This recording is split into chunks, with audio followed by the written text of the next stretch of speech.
Front Range? Yep. Yeah. Mm-hmm. Nice. Yeah, it's nice areas out there. Oh, it's beautiful out there. He's been for there quite a while, hasn't he? He has been out there for a long time.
Monday or week after, it doesn't matter to me.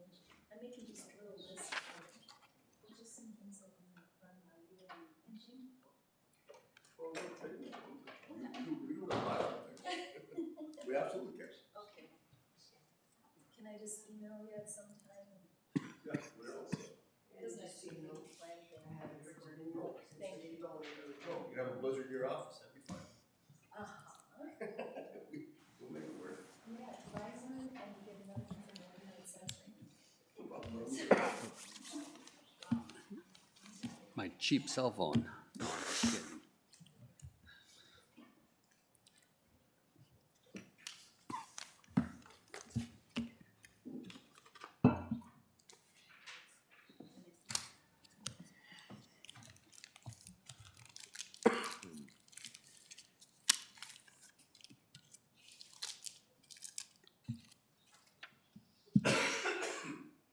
Okay.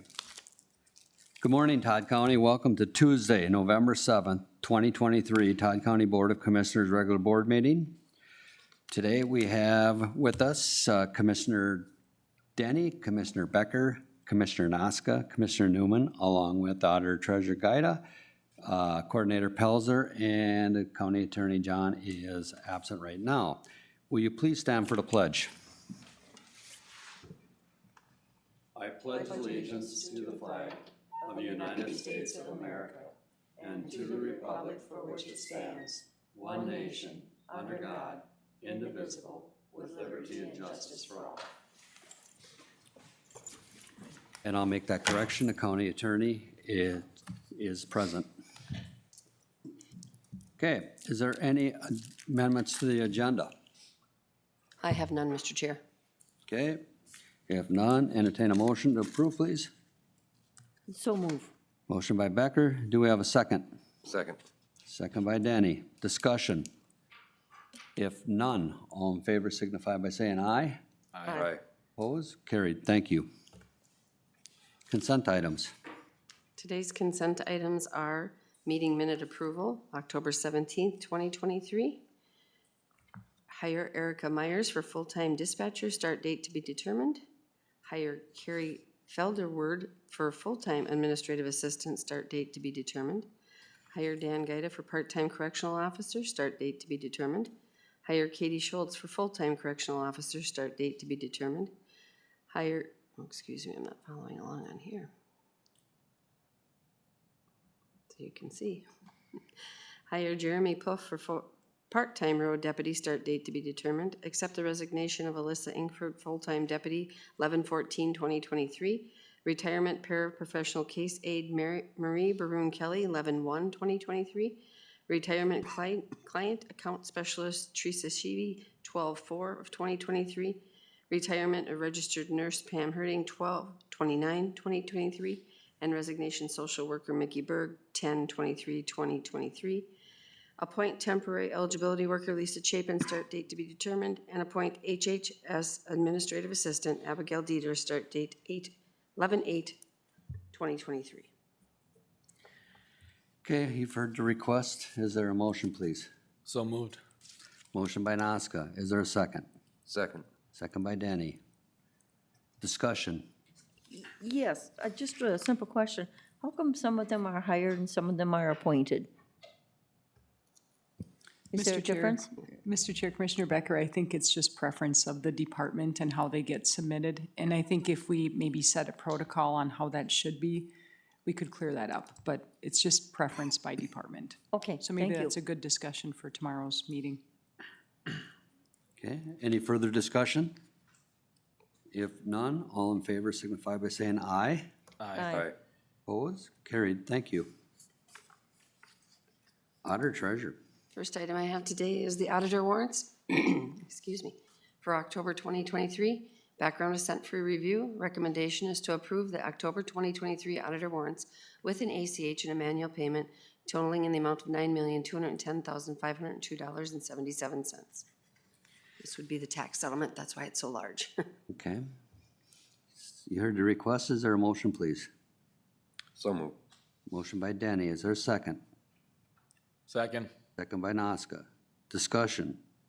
I've got a question. We had a pit money that came through soil and water. Should I vote on this or not? This I is should just a- maybe abstain from it because it does list a check. Okay. That's fine if you abstain. Thank you for making that note. Okay, was it listed on there, Barb? Yes, it is. Okay, all right. Okay, we have a motion, we have a second. Second, yes. Roll call. Commissioner Denny? Yes. Commissioner Nazca? Yes. Commissioner Becker I will abstaining? abstain because of that check that went through. And Commissioner Newman? Yes. Thank you. All right, the next item I have then is the commissioner warrants. Background is sent for review. Recommendation is to approve the commissioner warrants with an ACH and a manual payment totaling the amount of $176,512.43. Okay, for the request, is there a motion, please? So move. Motion by Becker, do we have a second? Second. Second by Nazca. Discussion? If none, roll call. Commissioner Becker? Yes. Commissioner Nazca? Yes. Commissioner Denny? Yes. Commissioner Newman? Yes. I just seen the N. Said hunting jet lag. Yeah, I'll jump in here. Next item I have then is the Health and Human Service Commissioner warrants. Background is sent for review. Recommendation is to approve the Health and Human Service Commissioner warrants with an ACH and a manual payment totaling in the amount of $44,182.24. Okay, you've heard the request, is there a motion, please? So moved. Motion by Nazca, second by Denny. Yep. Discussion? If none, roll call. Commissioner Nazca? Yes. Commissioner Denny? Yes. Commissioner Becker? Yes. Commissioner Newman? Yes. The next item I have is the Health and Human Service SSIS warrants. Background was sent for review. Recommendation is to approve the Health and Human Service SSIS warrants with an ACH and a manual payment totaling the amount of $151,812.45. Okay, you've heard the request, is there a motion, please? So moved. Motion by Denny, is there a second? Second. Second by Becker. Discussion?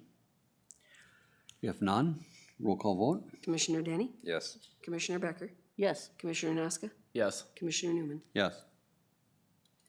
The last item I have then is the non-conservation land classification approval for DNR forfeited land review. The background is, on October 31st, 2023, 33 parcels located in Todd County forfeited ownership to the state of Minnesota for non-payment of property taxes.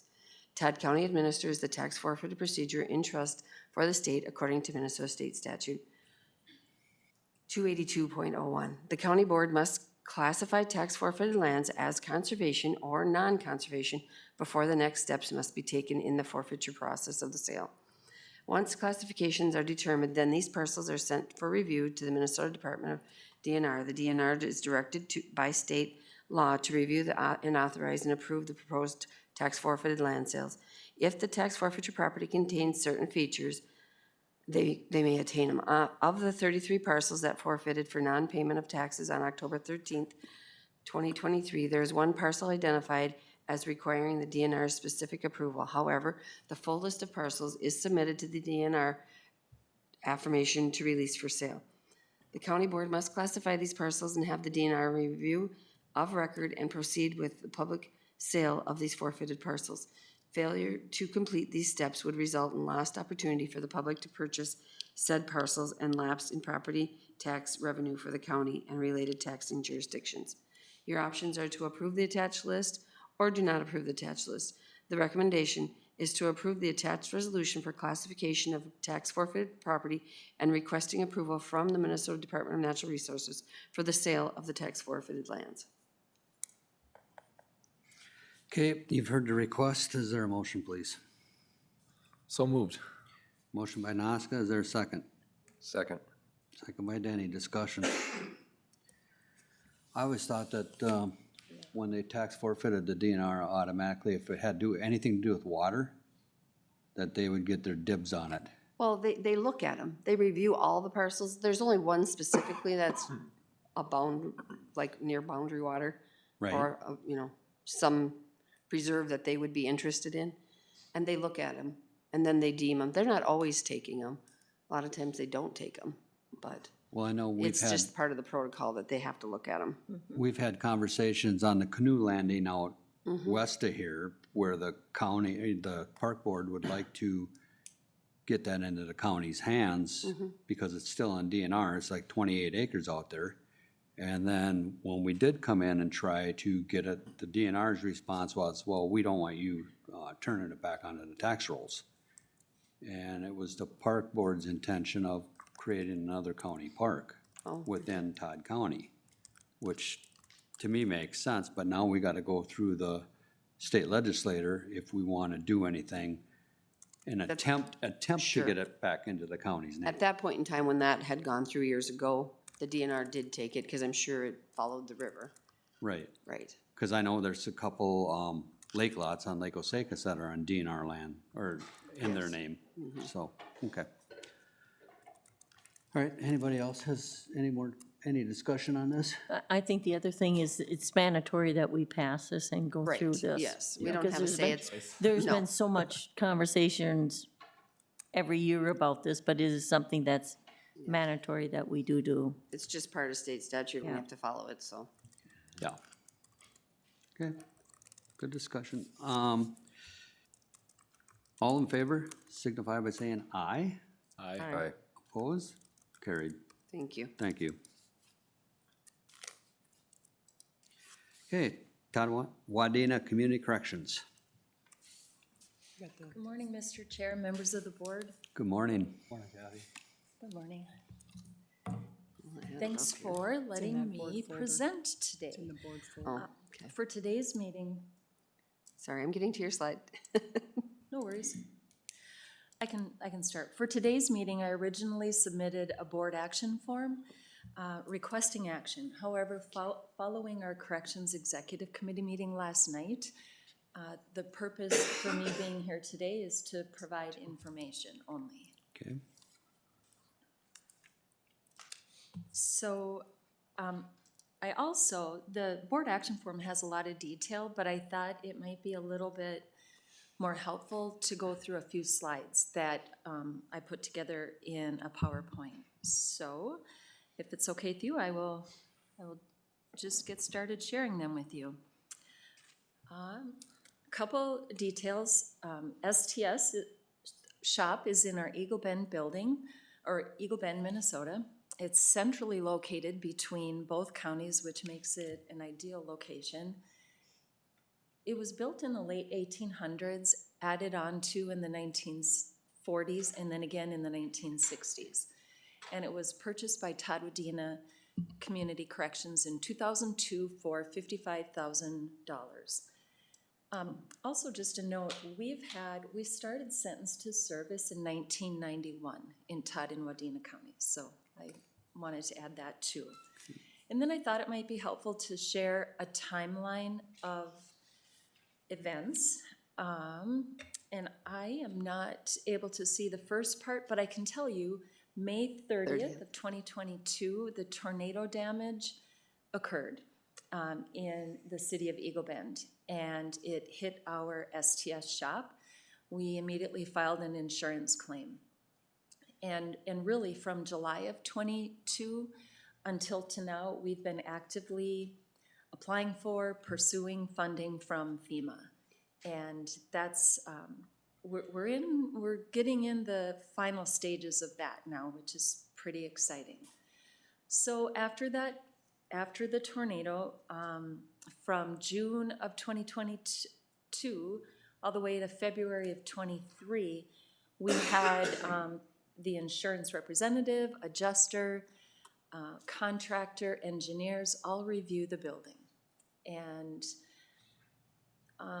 also for last winter and this winter now, we are able to hold a temporary shop at the Central Lakes College in Staples, which is very, very nice of them. And we just, the work still goes on, you know, for the crews, so we definitely need space, and we're grateful to them for that. Well then,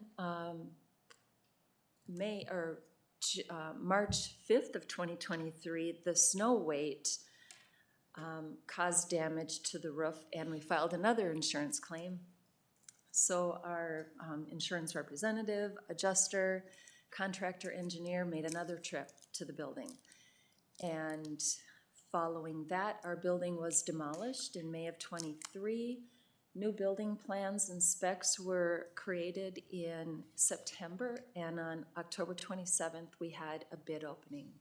That's just a little bit, that's a timeline of kind of how things have gone. And if there are questions, please ask. I'll do my best to answer. So I'll show you some photos, pre-tornado and then pre-snow weight damage, and then a drawing of what the front of the shop could possibly look like with the plans that have been drawn. But this is what this is STS in Eagle Bend. And on the left-hand side is the STS shop that is no longer there. On the right-hand side is our cold storage building, which did not get damaged by the tornado. So the tornado hit, if you could go back to that slide, Denise. sorry. Thank you. The tornado hit on May 30th, and in April and May, we had begun getting estimates or quotes from contractors to fix up the fronts of those buildings, and didn't get a chance to do that because the tornado hit. But if you can recall when we talk later, what the front of the cold storage looks like. And then this is simply the view from the northwest corner of Main Street and 2nd Avenue. And you can see it's a long building.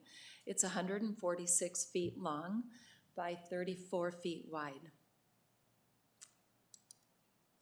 And this is a photo of the inside of the storage building.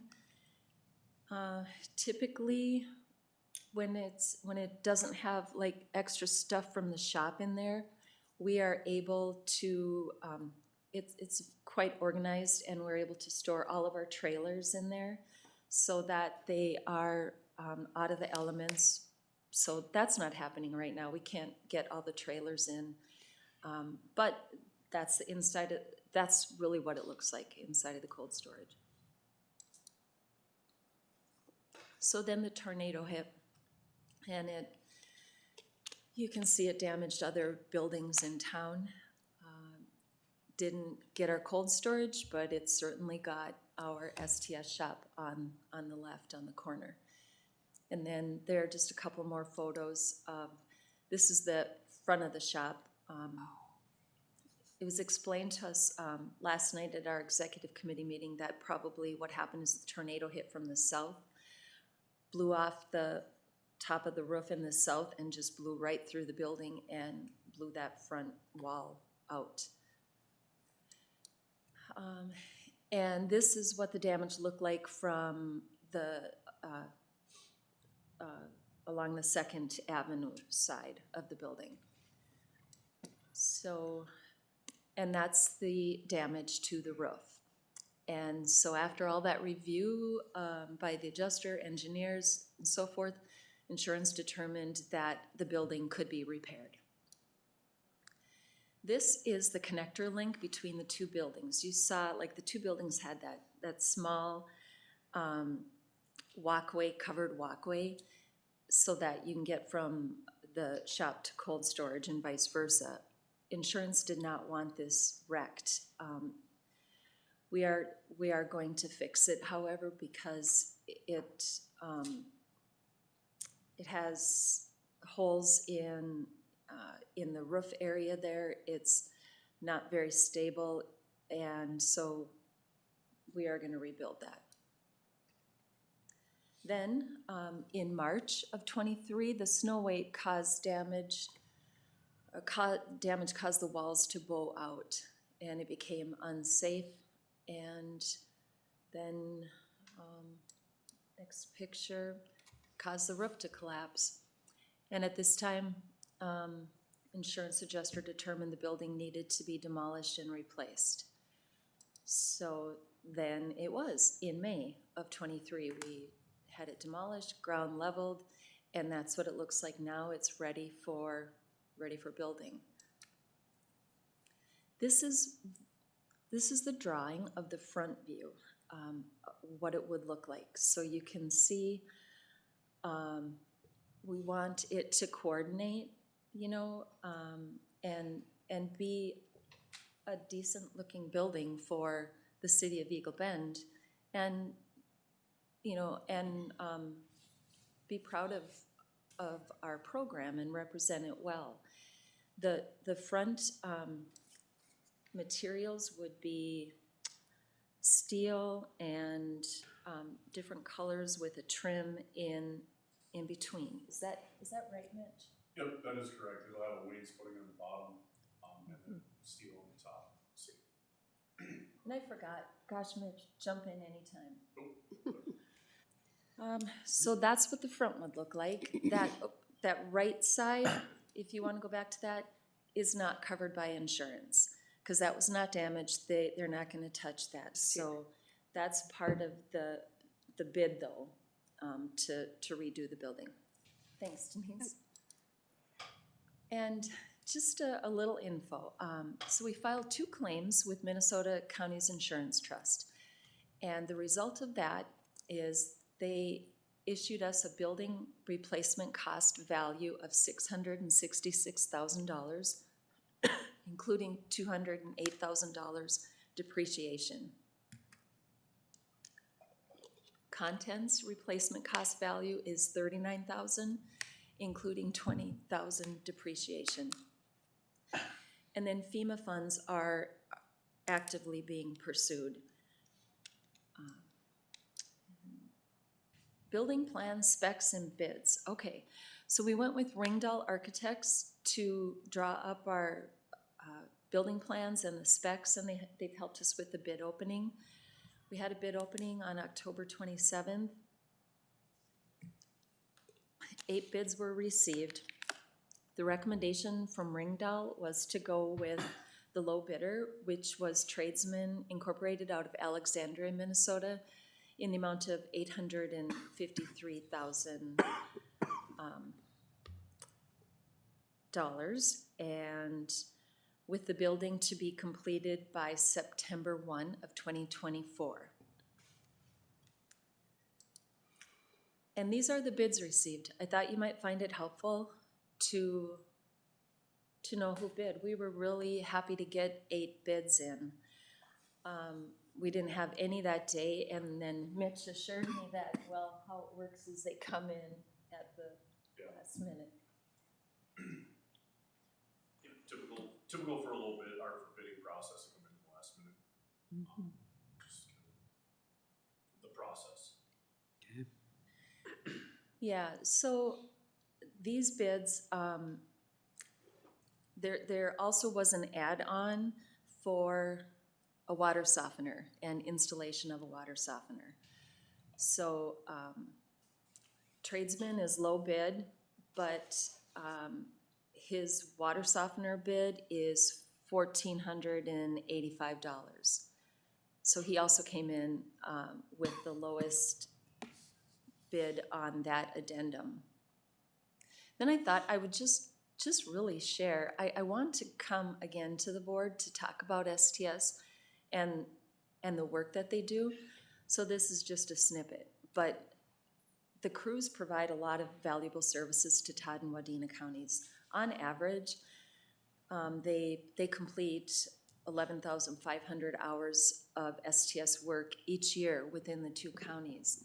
And out of that work, 5,500 hours are directly for the counties, which is valued at $55,000. The rate of, we allow workers to earn $10 toward every hour worked. Now, they don't get paid for that, but they can reduce their fines that way or their supervision fees. Or some just work on the crew just to do the work.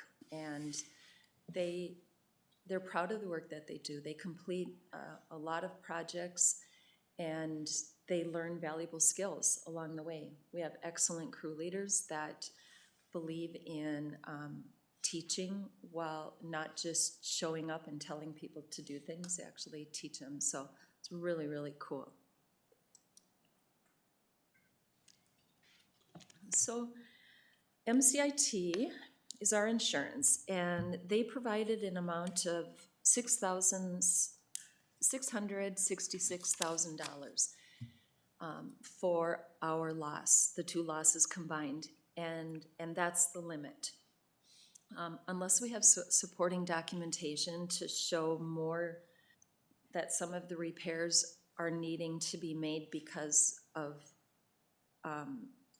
additional damages or replacements or code requirements, we're pretty much locked in at $666,000 from them. FEMA has set aside $499,000 for our project, and but they also will only provide up to the actual costs, not above. The amount that FEMA will provide is yet to be determined, and we should know more after November 9th. Right now, it's pretty far in the application process, but it's with the, it has to be reviewed by a tribal council and a historic preservationist and environmental office. And we should hear back by November 9th. They've now given us a new team. We're on the closing team, which is a pretty, it sounds exciting anyway. I don't know, it sounds like we're getting close to the end. But we'll know more later. Then additionally, with regarding to TWCC, we've taken a super strong look at our funding for 2023. And due to the legislative subsidy increase that I know several of the commissioners worked really hard lobbying your legislative colleagues to get this to happen, we got a really nice increase in 2023.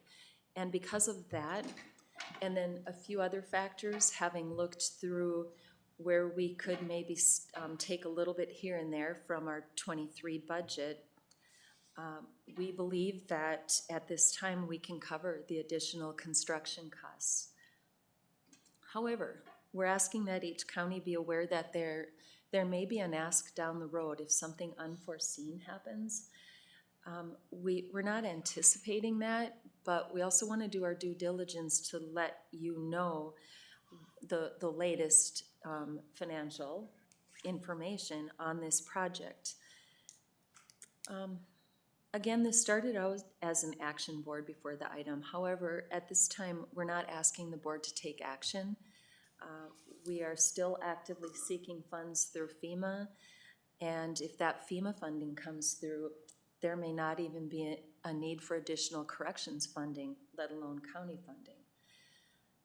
And last night at the executive committee awarded the contract to the low bidder, Tradesman Inc. out of Alexandria, and they are planning to start the project right away. So that's very exciting for our STS crew.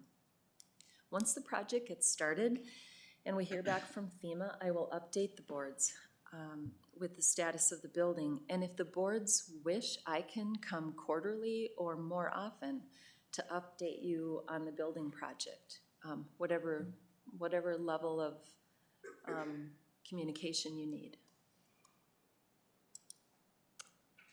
And that concludes our presentation, and I would ask if there were things that came up last night that you wanted addressed that I didn't. Commissioners? Good update. So Kathy, the total that we're gonna get from is 660 right now, as we're sitting, is 660,000, correct? 666,000, that's it. Okay, so, and the bid come in at 853, so we're short, say 200,000. Right. Okay, so we were fortunate enough with the cover out at solid waste that come under bid. So there is some ARPA funding available. And I think the main thing is with this facility is we don't want to hold it up. We want to keep it moving forward. It's, 2 years is quite a while. And So keep us informed on that FEMA. If you don't get anything from FEMA, I'm sure bring it back to this board. We can probably look at the ARPA funding and move this. We want to keep it going forward. And I don't know where Wadena County's sitting, but I'm sure this board would probably go 100,000, you know, of that 200 if Wadena would match us. Thank you, Mr. Chair, for your support, and I'll do everything I can to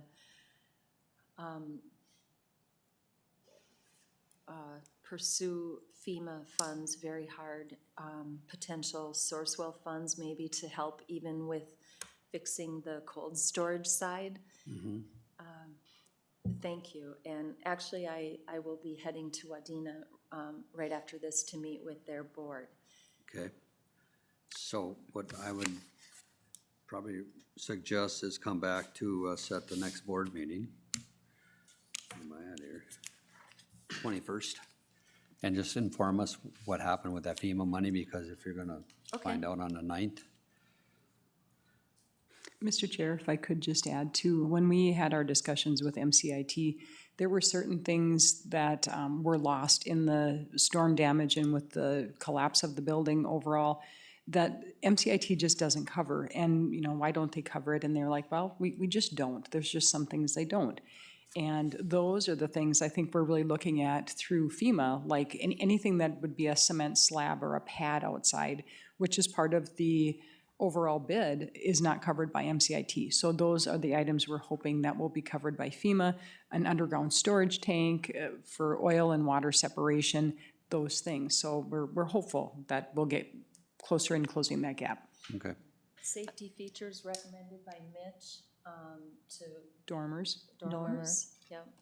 Even the insulation you said was a different value, that MCIT would only take the lesser value. I mean, Yeah. Yep. it's a lot of the common sense Yeah. things that we're doing that FEMA, or I mean, not FEMA, but MCIT would not It was cover. very interesting, actually, our Yeah. conversation, because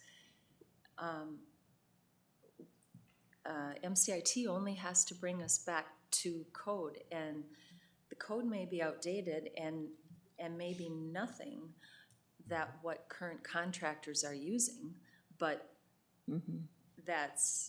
they will only cover to that limit. It's quite interesting. Okay. And the other thing, if I could add in, is I think the Executive Board of Corrections were very excited to be able to move this project forward too, and very much backing the project. It's the Executive Board, yes. Thank you. Any other discussion? If not, thank you so much for the information. You're welcome. Appreciate Thank it. you.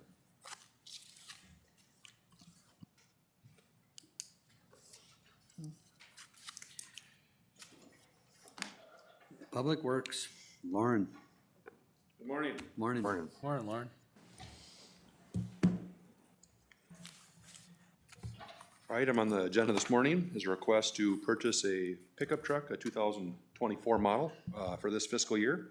I'll read the background. Todd County Public Works Department's equipment replacement plan lists the replacement of Unit 74 in this fiscal year. Unit 74 is a 2007 Chevy 1500 pickup with about 230,000 miles and is in definite need of replacement.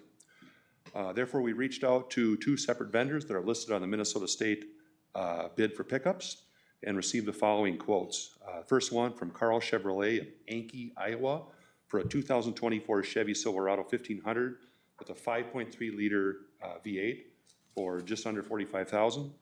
And Midway Ford of Roseville, Minnesota, for a 2024 Ford F-150 3.5 liter EcoBoost V6 for just under $48,000. Therefore, our options are to approve or do not approve the purchase of a truck.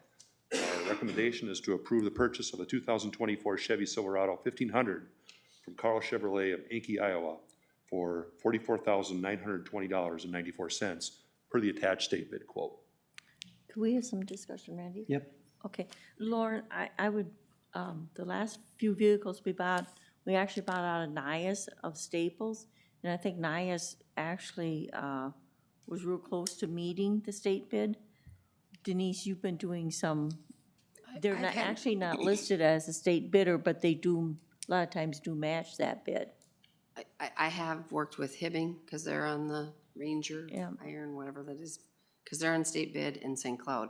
In the COVID time, when we couldn't get vehicles, I started going to NIAS, and then they were good at working off of the state bid. And then a lot of times I had to buy used vehicles because I couldn't get new. I don't know that NIAS would have the spec that you need, but yes, I have gone through NIAS. But Hey, have you checked with NIAS at all? We didn't or check on not? this one. Our previous experience with local vendors is that they always thanked us for the opportunity. This was a number of years ago, but never could come close with the numbers we got off the state bid. How long is this bid good for? Do we have time to visit NIAS with the bid, or We is sure this could. something that has to be done today? Nope. We would want to do it yet this fiscal year, but we sure could reach out to NIAS. It'd be nice to be able to keep it in the state and within the county Sure. even. I was surprised myself to see an Iowa company bidding on Yeah. the state bid, but they were listed on multiple models, so. Okay, We did note that we are recommending going with the Chevy just for the fact that it's a 5.3 liter versus the Ford 3.5 liter EcoBoost. They say they're comparable as far as engine capability, but we typically hook on to something as far as a trailer, and we just feel more comfortable with a V8. Maybe it's old school farm boy mentality, but we'd want the bigger engine. But we sure could reach out to, I guess I would be in favor of you reaching out to NIAS, is it within the county and seeing if sure, they could meet or at least, meet the Yep. bid. So can you bring this back on the 21st? sure can. Okay, thank All you. right, thank you. All right, thank you.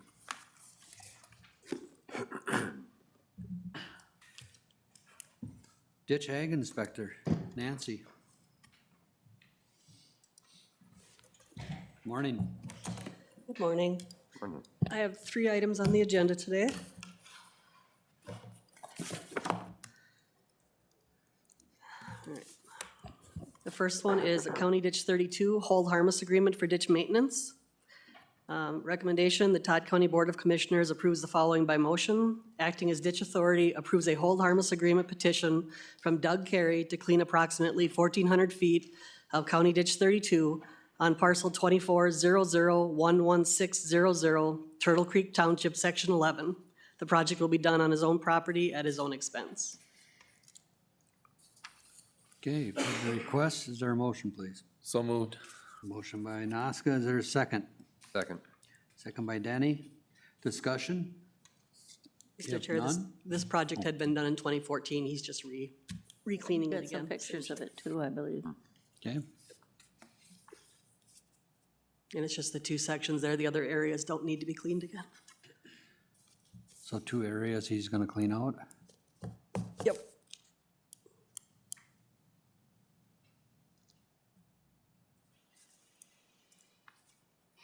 Okay. Any questions? If none, all in favor, signify by saying aye. Aye. Opposed? Carried. Thank you. Okay, and then my next one is County Ditch 3, hold harmless agreement for ditch maintenance. Recommendation is the Todd County Board of Commissioners approves the following by motion. Acting as ditch authority, approve a hold harmless agreement petition from Chad Basil to clean approximately 1,740 feet of County Ditch 3 on parcel 17-0002301, Little Sauk Township, Section 3. The project will be done on his own property at his own expense.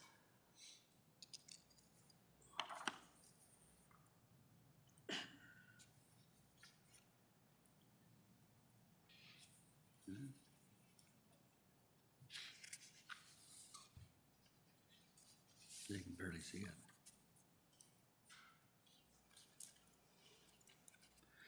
All right, you've heard the request. Is there a motion, please? So moved. Motion by Danny, is there a second? Second. Second by Nazca. Discussion? And Mr. Chair, that's just an extension of a clean out that he actually did 2 years ago. He did the more southern part of the ditch system 2 years ago and then just purchased this property, so now wants to clean the rest of the ditch line.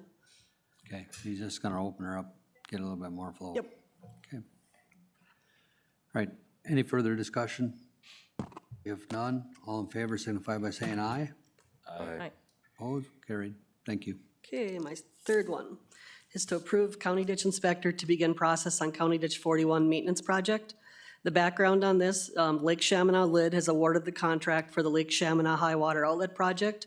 With the award of that contract, Morrison County has paid the County Ditch 41 Maintenance Fund $200,000, as was detailed in Morrison County's resolution number 2021-044. With the Lake Chaminade High Water Outlet Project moving forward, it would be beneficial to do a maintenance project on County Ditch 41. The first step in the maintenance project is to hold a landowner informational meeting. The options are to approve the county ditch inspector starting the process or do not approve. And the recommendation is the Todd County Board of Commissioners approves the following by motion. Acting as ditch authority approves the county ditch inspector starting the process on County Ditch 41 maintenance project. This will include contacting the ditch attorney to set a date for an informational meeting and a possible drone flyover of the ditch. Okay, you've heard the request. Is there a motion? So move. Motion by Becker. Is there a second? Second. Second by Nazca. I mean, Denny, excuse me. We're having trouble with you.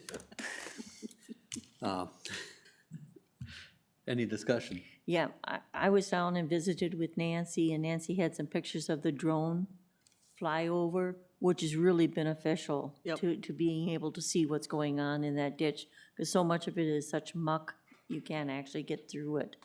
Yep, and that drone flyover was from, I believe, 2020. Yeah, So, Okay. so, Any other discussion? and I'll contact the attorney with dates, and then I will send you guys, Yeah, let us Yeah. know on the dates and Yep. we'll, give you some options of dates and see when we can Okay. get it started. so when are you expecting that, December yet, or? I was well, yeah, because I have to get the presentation and stuff, and get the drone flyover, so probably early December-ish. Okay, I'm gonna Alright. try and get out there and get some photos before it snows, so. okay. Any other discussion? If none, all in favor signify by saying aye. aye. Aye. Opposed, carried. Thank you. Thank you.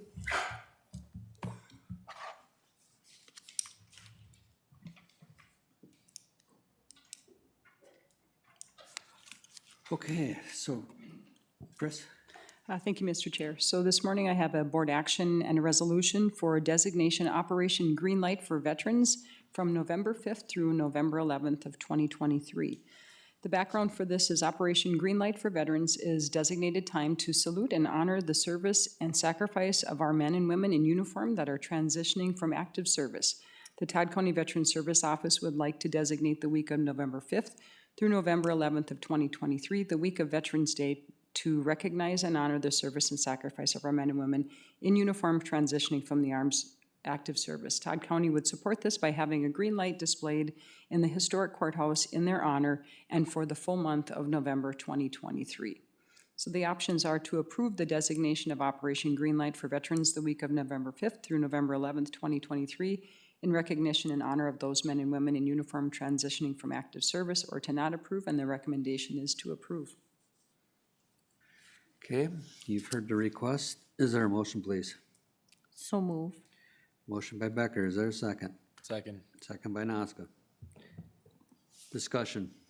Mr. Chair, if I could just add, Pete, our Veteran Service Officer, would have been here with us this morning, but he is out assisting a veteran with a move, and he's doing what he does best. So I thank him for his service. Great. Okay, so we will be lighting it up green for the month of November in Todd County. And it's already been lit, thanks to facilities. Great. Yep. Good. Okay, any other discussion? If none, all in favor signify by saying aye. Aye. Opposed? Carried. Thank you. Yep. And Mr. Chair, the next board action is a request for ARP funding, and I am presenting this on behalf of Solid Waste. Chris McCon couldn't be here, and neither could Mike Aberly at this time. So the background is the department, the Solid Waste Department, obtained $700,000 of ARPA funding through the Board for construction of a final cover on the old demolition landfill. Based on contract pricing, less than $300,000 will be needed. The department respectfully requests use of $62,500 of the remaining funds for use as matching funds for Minnesota Pollution Control Agency Greater Minnesota Environmental Assistance Grant, maximum grant award of $250,000 to establish 2 new remote recycling bin sites. The grant application is due November 15th of 2023. Grant requires a minimum 25% matching funds from the applicant. And the options are to designate $62,500 of ARPA funds as matching funds for MPCA grant application, or do not designate, and the recommendation is to designate those funds. All right, you've heard the request. Is there a motion, please? So move. Motion by Becker. Is there a second? Second. Second by Danny. Discussion. Yes, Mr. Chair, I think this is kind of a unique situation, and I thank Chris for helping out because I was at a Region 5 meeting when this grant was brought up. And between Region 5 and Chris, they were able to get this grant written. So, Thank you. So we've been meeting with the MPCA weekly just to make sure, not MPCA, but with Region 5, just to make sure we can get this submitted on time. So thank you for your support. Any other discussion? If not, all in favor signify by saying aye. Aye. Aye. Opposed? Carried. Thank you. All right, planning and zoning, Adam. Good morning. Morning. Two items, follow-ups from last work session. The first is the Clean Water Partnership Loan Application. In February 2020, Todd County initiated a septic loan program with the use of Clean Water Partnership funding from MPCA. This program is set to expire in 2024, and during the October 17th Commissioners' Work Session, a proposal is presented for continuation of the program under new funding. Attached is a resolution authorizing myself, Adam Osford, to submit the application packet and make decisions related to the program that do not require board approval. Our proposal at this time would be to secure $450,000 in loan funding. These loans would be paid back to the county at 3% interest over 7 years by the landowners, and then the county would have to pay that back at 1.5% to the state. The options are approval of the resolution, assigning Adam Osfort, P&Z Director, as the project sponsor, or deny the resolution. Recommendation is approval of the resolution to apply for Clean Water Partnership loan funding and assign Adam Osfort as project sponsor. Okay, you've heard the is there a motion, please? So moved. Recommendation? Okay, motion by Nazca. Is there a second? Second. Second by Denny. Discussion? If none, all in favor signify by saying aye. Aye. Aye. Opposed? Carried. Thank you. Thank you. So we'll be continuing that application process. I don't know what the timeline is going forward. There's pieces, but we need that out of the way first. Next is the amendment to section 9.20 solar energy systems of Todd County Planning and Zoning Ordinance. Section 9.20 of the Planning and Zoning Ordinance was reviewed by the Planning Commission during the June, July, August, September, and October public hearings. Attaches the proposed language of the amendment as recommended by the Planning Commission. The proposed amendment was presented during the October 17th Commissioners' Work Session. The proposed amendment to section 9.20 is now ready for official action by the County Board of Commissioners. Options are adoption of the amendment as recommended by the Planning Commission, remand it back to the Planning Commission with additional considerations, or to not adopt an amendment at all. The recommendation is a motion to adopt the findings of the Planning Commission and adopt the amendments to section 9.20 of the Todd County Planning and Zoning Ordinance. Okay, you've heard the request. Is there a motion, please? So moved. Motion by Danny. Is there a second? Second. Second by Nazca. Discussion? I think, is there anything in here about an EAW as far as anything like over an acre? We don't have specific language in here, but like EPA or state standards have those in there where if they're exposing, I gotta remember exactly, it's an acre and a half in a single project at a single time that they'd have to do those stormwater or apply for additional permitting through the state. So there's no specific language in here. That's an automatic thing. On my way Beyond. on my way over this morning, the Douglas County agenda today. Yep. They have to approve a EAW on a solar farm. Sure. This morning, so. Yep. I guess it's a automatic over there if you get over so big, you have to do a EAW. Yep, those EAWs are reviewed at the county level, but there's triggers in whatever the rule is that requires us or gives us discretionary options at some levels also. So is that in ours? It is not in this ordinance right now. Can we add that in there? We could, I would not recommend we approve this today then. I would say that's a specific thing that the planning commission should take a look at, and we should put it in public hearing setting for review of that, if that's something that we'd want to add in there. Or at least give it diligent review before we actually adopt the ordinance. Because I think it would be a really good idea to make sure that we have an EAW in place. Anything over an acre, acre and a half. Sure. And we can make reference to that rule. I'd have to look up what number it is or where that exactly it is, but we can make reference to the rule specifically in our local ordinance. Okay. Any other discussion, guys? No, I agree with that. Yeah, let's pull it back and Okay, send it back to the planning Works, commission. yeah. all right. So do we need a motion to table? Because right now we have a motion and a second Yeah. to move it. So, Yep. yeah. Yep. Let's change the motion to recommend it back to the planning commission for an update on the EAW. Okay. Okay?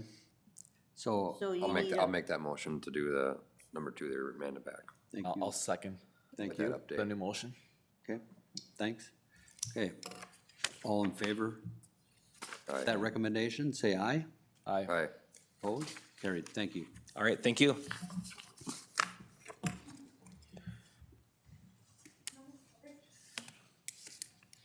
Health and Human Services, Good morning, Mr. Chair. Jackie, good morning. Commissioners. Morning. Morning. Yeah. All right, we have a few board actions here that we'd like to bring in front of you. First is to have Corey just offer his annual STEP update, and I'll just let him take it over from here after he does an introduction. Sure. I'm Corey Lawrence for the new members up here. I'm the executive director at STEP. Our main office is located in Browerville. So we serve right now 72 people with developmental disabilities throughout the county. We operate 2 sites in Staples, 3 sites in Browerville and 1 site in Sauk Center. What we do is kind of twofold. We provide work opportunities for the people we serve. And so right now we have 4 churches in the community that we clean. We provide cleaning services to Dairy Queen and Motley and Staples. We provide cleaning services to Hilltop Kitchen 2 days a week. We have a crew of 7 to 8 people who go out and work at the transfer station every week, sorting recycling. And then for the people that are more in-center for us, we've tried to provide daily enrichment skills for them, access to the community as much as possible right now. Yeah, I'm open. Any questions? Mr. Chair, if I could, I sit on both the Friendly Rider and Rainbow Rider buses. Yeah. Their committees. Do you have any concerns, problems related to that or not? Because I know that they're kind of meet in Browerville and split directions. Yeah, so they provide, Friendly Rider provides 2 routes for us, one that goes from Wadena to Browerville, one that provides service to our Staples clients, and then Friendly Rider provides 2 routes also that goes from Browerville to Sauk Center and that area. Really, I have no complaints or issues with anything. Recently, both did change the way that they bill for our service. We used to kind of have a flat rate that they billed for the people that we serve. That changed to a per rider, per mileage basis, which kind of increased the cost for us. It didn't increase the cost enough to where it would really change my mind about using the service. The only real problem I have with the new way they do it is we get charged a fee if we don't have a call in within 24 hours like they do for everybody. But when you're dealing with group homes and tons of schedules, that doesn't always happen. And so STEP kind of eats the cost of those fees. But it's not a big enough complaint to where I would think that we would change the service that we're getting right now. It's just something different that we have to deal with. And I think the fee per rider was a hand down from the state, that they were saying that they had to have a fee per rider other than a group Yeah, rate. so I think they were required to treat their relationship with us just like they would anybody in the community because they're public transit. Yeah, So they had correct. to make the change, yeah. Yep. Any further discussion? Good, Thank you. thank you. All right, You guys thank you. Stay up here, Corey, and we'll approve that contract. So to give you some background, the board action for a step purchase of service and host county contract renewal. Some background. Step provides day training and rehabilitation and supportive employment services for clients with mental health and developmental disabilities. Step receives referrals from Todd County and other counties to provide these services. Your options are to approve the step purchase of service and host county contract renewal or to not approve. It's our recommendation that you approve the step purchase of service and host county contract renewal. There are no rate changes from 2023 to 2024. You've heard the request. Is there a motion, please? So moved. Motion by Noska. Is there a second? I'll second. Second by Becker. And county attorney has reviewed this contract? It is a renewal, so unless it's Okay, a new well- contract, we don't run it through the county attorney's office. Sometimes they do that. Okay. All in favor signify by saying aye. Aye. Opposed? Carried. Thank you. Thank you. Thanks, Corey. Yep. Appreciate it. Steven.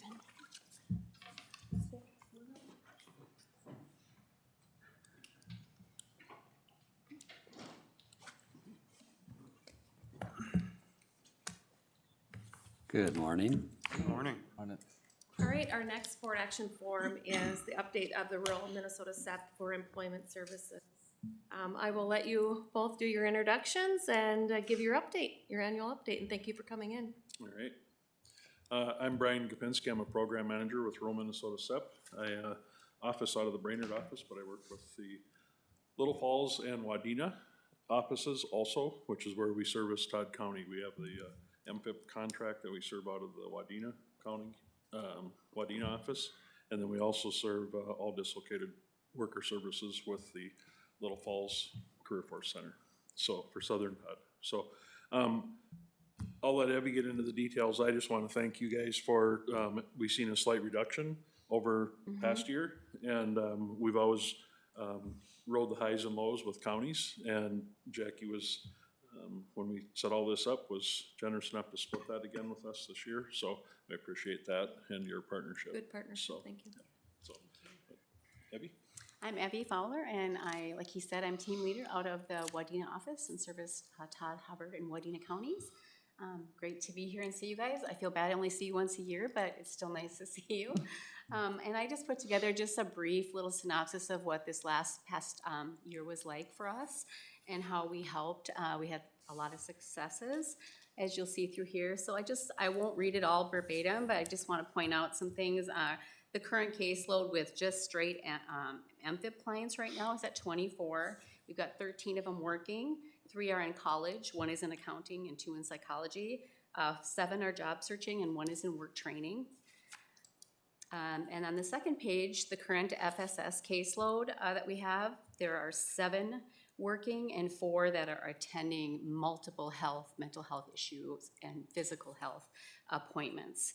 On the right, I just listed our current MPIP client employment places that we have. We really enlarged that list. We keep reaching out to more employers to get more work training sites, and that's been really successful. This is just kind of a synapse. There was quite a few more too. So that's been going really well. MPIP County performance standards, I just put those on here for you guys too. Entered employment rate, the exceed standard was 45%, and we exceeded at 50%. The successful placement exceed standard was 50%, and we exceeded at 53.1%. MPIP wage standards, the wage at placement exceeds standards for the state were $13.78 an hour, and we exceeded that at $17.42 an hour. Work training sites during the time period that we used this last time was the R&R Garage Door Company in Motley and Humane Society here and Coburn's here in Long Prairie. And then the DWP, just some closure information here. We had a success rate of 67% of them that actually got jobs within that 4-month period and actually went back to work, and 33% of them didn't find work and rolled back into the MPIP program. Current DW caseload right now is 37. It fluctuates every day. Sometimes we'll get 5, 10 referrals, and then it will go down after those few months. So M50W County performance standards, I also added those in here for you. Entered employment rate The standards were 45%, and we exceed standards were 45%, and we exceeded at 70%. And then the DWP wage standards placement, the standard was $13.78, and we exceeded that in DWP with $16.54 an hour, which is pretty awesome. And then I just put together the total AMFIB caseload for Todd County for this past time was 74, and we had 42 closures, and then just kind of listed what they closed out in. Unsubsidized employment was 27, clients awarded SSI was 1, clients moved out of the county was 7, and then there was some 7 caseloads closed due to administrative separation. They either met their 60 months or they didn't get their information in to continue. And then I just put just a little synopsis of some success stories that we had. We had lots of them, but this was just a few that stood out, and I just wanted you to have those. You could read those at your leisure, but they were really successful and they're doing really well. And then just listed a few barriers to employment. Again, we all know that what they are, a lack of childcare, and a lot of them have so many children that they can't get them all in the same daycare, and to bounce them around makes it really difficult. So it's more of a challenge that way, even just not having daycares available. Transportations, reliable cars, no licenses, background issues, submitted some employment opportunities, more issues with justice involved. They're failing their background checks for different things, so that was a little different this year. Increased amount of FSS due to a lot of high-level mental health issues. As you all know, there's a lot of that going on, and physical as well. And then we had some language issues. We had several dialects of English and Russian this year, but I have to say our counselor handled it really well using the interpreter and the apps, and even the families. Usually you can kind of rely on some of the children to be able to help speak and interpret for their parents, but that wasn't the case in a lot of these. So it was quite a challenge, but it went really well, and there was quite success with that. Mental health and physical health issues, that's been huge, as you guys know. And then just some highlights. We continue to put the AMFIB through the National Career Readiness Certificates. We've had some success with that. We still continue to push for our 50% or more through education versus just supportive services. We offered a Ruby Payne for Todd County staff and Bridges of Poverty to help the new staff. Steve had a lot of new staff this year, and just to help them understand AMFIB and poverty so you can better support them. They think differently than we do. They manage their money differently, and if you can understand that, you can better help these clients understand where they're at to get in there to help them be self-sufficient and look at things differently.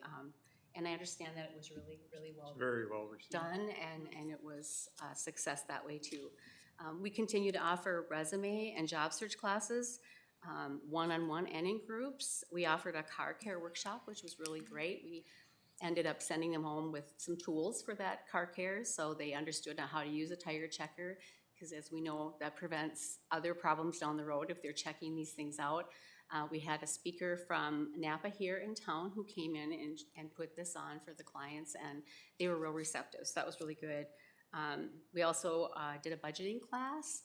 That's really been huge. If we can help them manage their money, as you know, that's brings success for them, and it helps them to be proud of what they're doing too, and they can start paying their bills and understanding that whole process.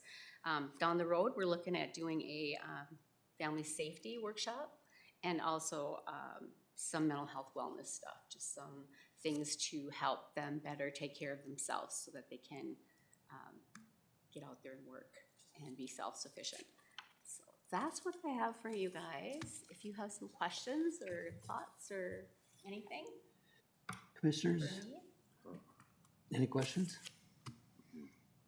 Nope. Nope. Thank you. Thank you guys. Yeah. Appreciate it. Yeah, thank you. It's been a valuable service to our community, and it's been a pleasure definitely working with you once again, so. Thank you. All right, we'll move into the next board action form update of the contract renewal. So rural Minnesota SEP Employment Services contract renewal. some background, the rural Minnesota SEP contracts with Todd County Health and Human Services to provide MFIP and DWP employment services. Your options: to approve the 1/1/24 to December 31st, 24 renewal contract for rural Minnesota SEP to provide MFIP and DWP employment services with an option for one extension from January 1st, 2025 to December 31st, 2025, or to not approve. It's our recommendation that you approve the renewal contract from January 24 to December 24 for the rural Minnesota SEP to provide MFIP and DWP employment services with an option for one extension from January 1st, 2025 to December 31st, 2025. Like Brian had stated, that this cost did go down by $2,400 from 23 to 24. All right, you've heard the request. Is there a motion, please? So moved. Motion by Danny. Is there a second? Second. Second by Becker. Discussion. Just like to thank you guys for all the work you do. Any other discussion? If none, all in favor signify by saying aye. Aye. Opposed? Carried. Thank you. Thank you. Another annual contract we'd like to bring it in front of the board. We did have Laura Vaughn come in August, I believe, to do her annual update. This time of the year gets busy for them in trying to update all the boards that they serve. So we had Northern Pines purchase of service agreements renewal. Some background: Northern Pines provides a variety of mental health services to eligible adults and children in Todd County. The services provided are detailed and in the attached purchase of service agreements renewal. Your options are to approve Northern Pines purchase of service agreements renewal or to not approve. It's our recommendation that you go ahead and approve the Northern Pines purchase of service agreements renewal. Keep in mind, this contract is a fee for service, so when the services, we pay the fees based on the amount of work done. They do have a school-based mental health for 2023 and 24. That did go up a small amount of $5,000, but they are serving those kids in the school districts. Okay, you've heard the request. Is there a motion, please? So moved. Motion by Noska. Is there a second? Second. Second by Becker. Discussion. Yes, Jackie, in the contract, I noticed that Sourcewell is also listed in there. How does that coincide or work? Sourcewell is one of that contract management. We work closely with them around the needs of our community and the mental health services, so. Okay. Do they give financial support too, or more? From Sourcewell or? Yeah, No, from- I mean, no. I don't know what Sourcewell's contracts looks like to Northern Pines directly, but not that I'm aware of. Okay. Okay. Any further discussion? If none, all in favor signify by saying aye. Aye. Opposed? Carried. Thank you. And Commissioner Becker, if I may add, Sourcewell does do our contract management component of, with Northern Pines as one of those vendors through Todd County. Okay. Are they still, like for childcare, they're still doing our, Yes, going into the homes and verifying or, okay, and doing audits and yeah, license renewals and inspections, correct. okay. Okay. All right, our next board action form is to ratify the PHDOC maintenance and support agreement with MCCC. Some background: Minnesota County Computer Cooperative, which is known as MCCC, is our managing entity for the county owners and users of PHDOC Electronic Files Program. This is an agreement renewal and shall be effective January 1st, 2024, and shall continue through December 31st, 2026. Unless otherwise extended or terminated by the parties in accordance with the provisions of this agreement.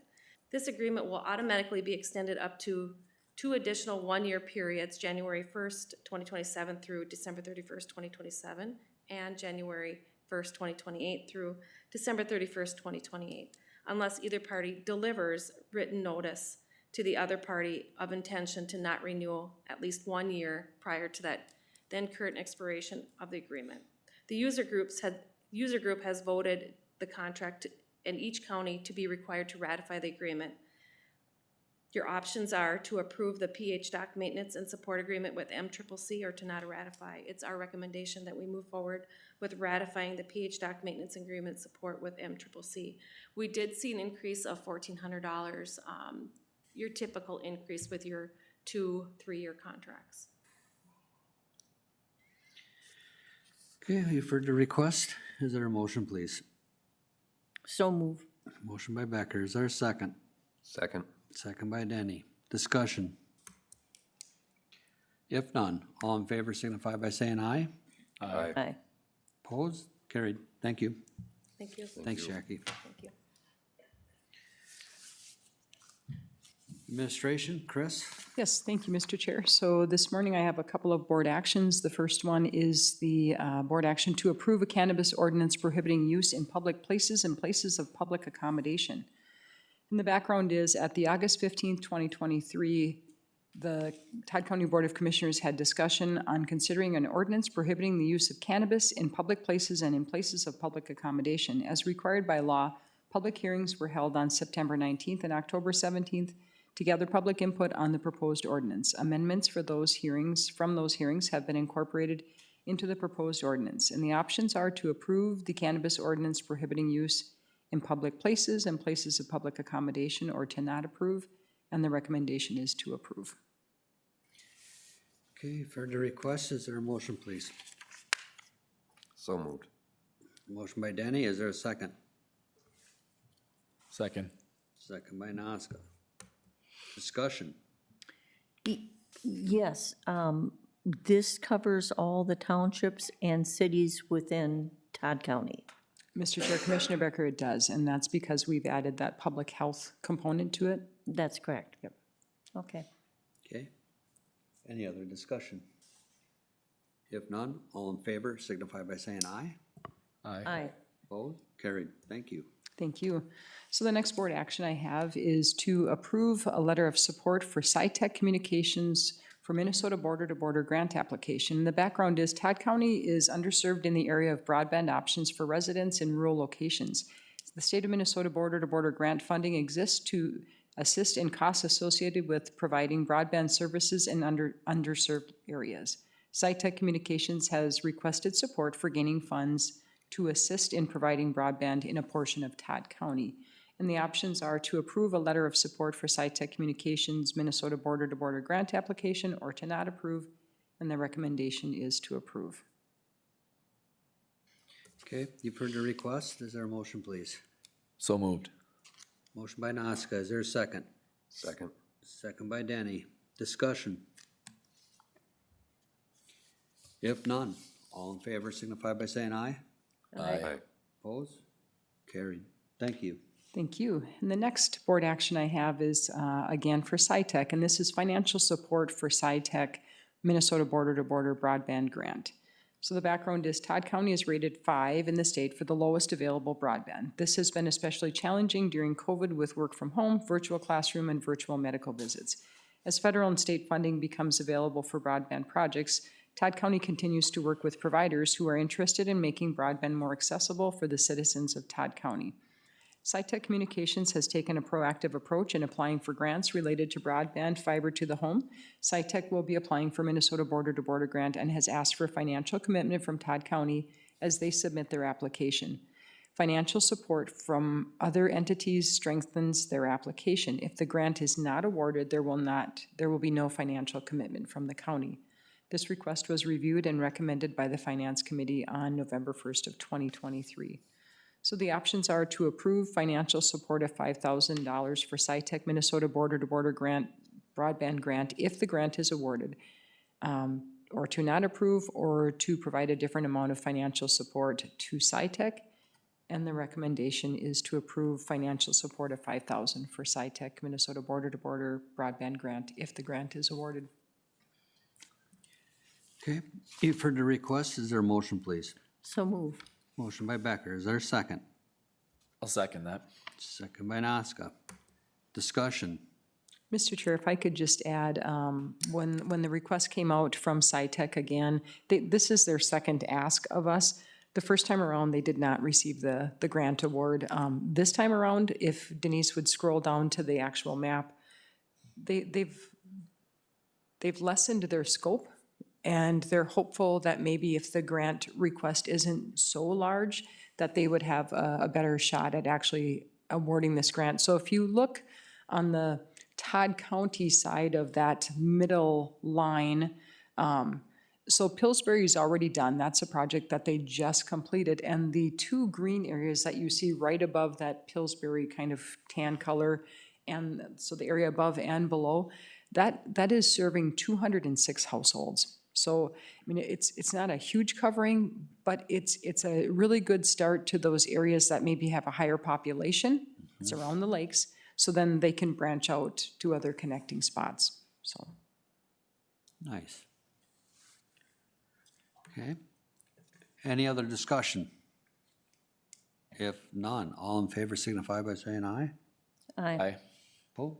Carried. Thank you. Yep, thank you. So the final board action that I have this morning is county coordinator recruitment. So the background for this is at the October 17th, 2023 Commissioners Board meeting, a decision was made to allow time to review the coordinator job description before starting the recruitment process.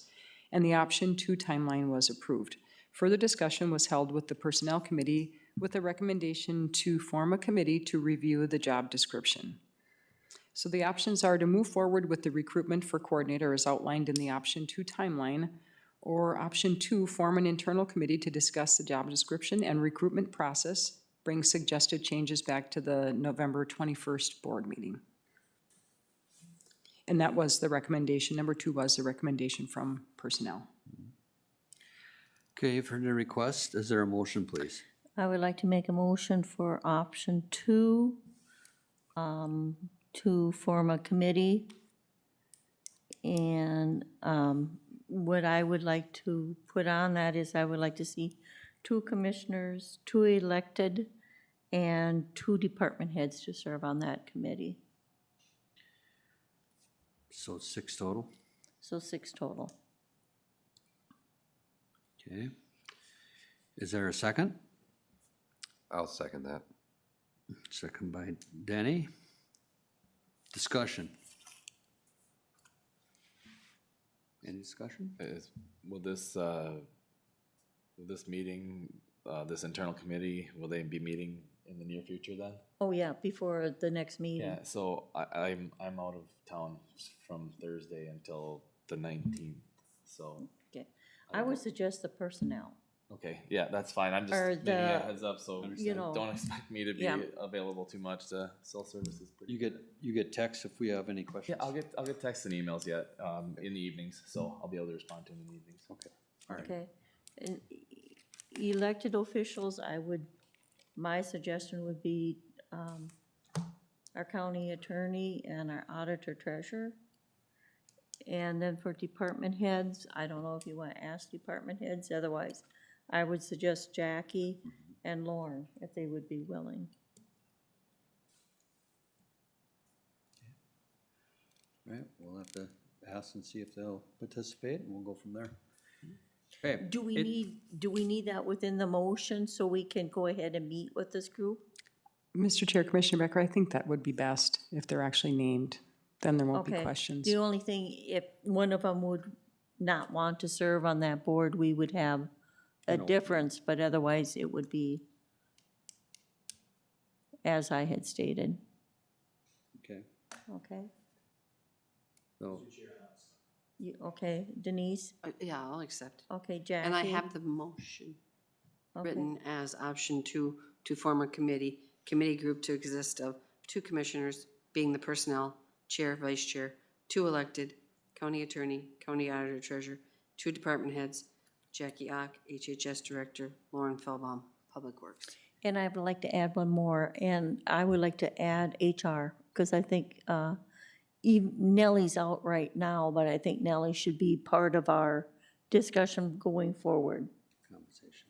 for the conversation and record keeping and so forth. Okay.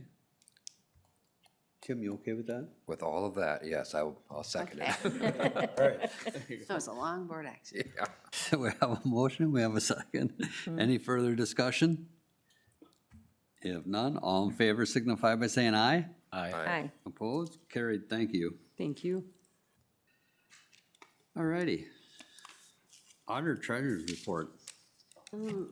Just want to give an update. November 15th is tax day for agricultural taxes.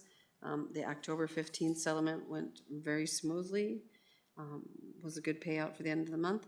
And today is election day, so I want everybody to be aware because we have gotten a lot of calls in the last week.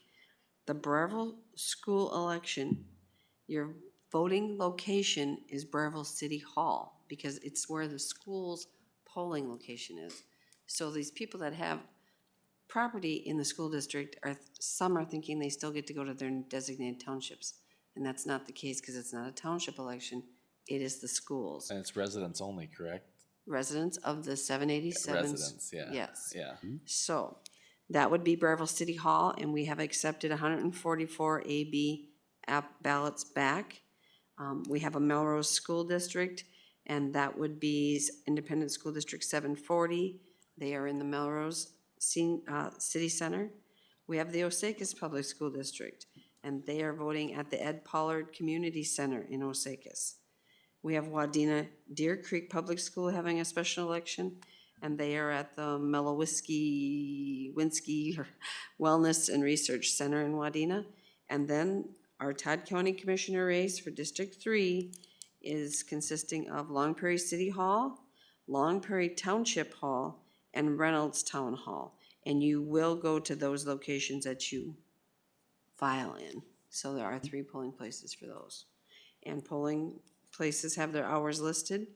Burrillville happens to be 8 to 8, but the rest of them are all 7 a.m. to 8 p.m. Okay. Question for you, Yes. Denise? Is that, the commissioner race, is it only posted on our website or will it be posted on the state? It'll be just our website just be until on my our- staff uploads it to the state. And I don't even know if the state has it out there. Okay. Because it's a special election Yeah, year. that, I was just So it'll curious. be on if our county It'll be website. on our county, and it'll just be at the end, it'll be. Yeah, when we're done tonight, we'll, Perfect. yeah. Great. Okay, thank you. Thank you for that. County Attorney, John? Thank you, Mr. Chair.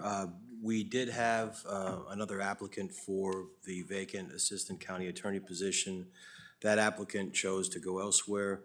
I can share with the board that Todd County is not alone in being shorthanded. Every Wednesday morning, I attend County Attorney Association meetings where a fair majority of the elected county attorneys throughout the state appear via Zoom. And with the increase in salaries paid to judges, public defenders, we are looking at lobbying collectively with the state, along with law enforcement, I might add, to try to come up with some pay equity because we are continually being priced out of the market for good talent. And this is true even with a new batch of law school graduates and those who passed the bar. There's virtually no interest, especially in being an outstate prosecutor, which is just baffling to me, but it comes down to dollars and cents. So it's bigger than us. We'll continue to do what we do and make the best of it. We're not going to settle on someone who isn't a good mission fit for our office, even if that means we're all busier than we'd like to be, but we're all on the same page with that. So we're doing the best that we can, and that's all. Thank you. Okay, thank you. Commissioners report. Let's go first. I can, if you want. Go ahead. First, yeah. So on the 26th of October, we met with TriCap in Little Falls, and there was a tree planted and dedicated to Commissioner Erickson. Okay. Planted outside the building there, the main building on Lemire Street, which was very nice. It was a nice dedication to Rod. And also their leaking roof was repaired for much less than anticipated. So sometimes those are good little things that happen. We had the Ag Society annual meeting on the 1st and filled the vacant spot on the board of directors. So that was good. I mean, not too often people volunteer for those things. Right. So happy to see that.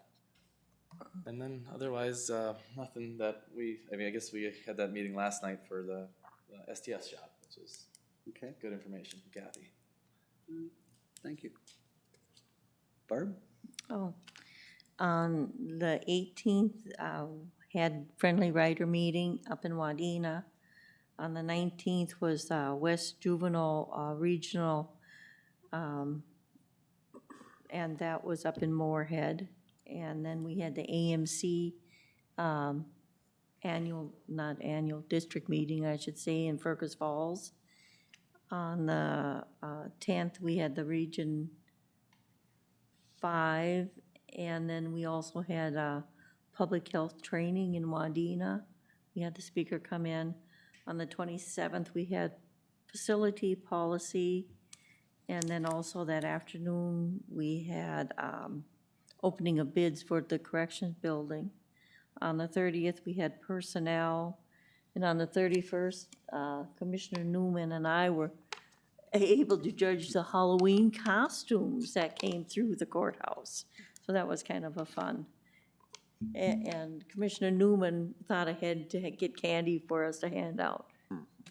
One up on the rest of us.